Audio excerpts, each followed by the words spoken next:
Дано. Това означава, представете ли си, във всеки един момент ние да осъзнаем силата на съзнанието си и чрез... Вижте колко просто звучи. В момента, в който аз се фокусирам не върху тази реалност, която уж виждам в момента, тя е стара новина на старата ми вибрация.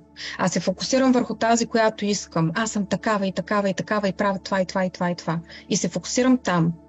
И буквално, между другото, може всеки един да направи едно такова упражнение, да се затвори очите, да си представи като една голяма пита пчелна пита, с всичките килийки. Това са нашите множество паралелни реалности, които съществуват.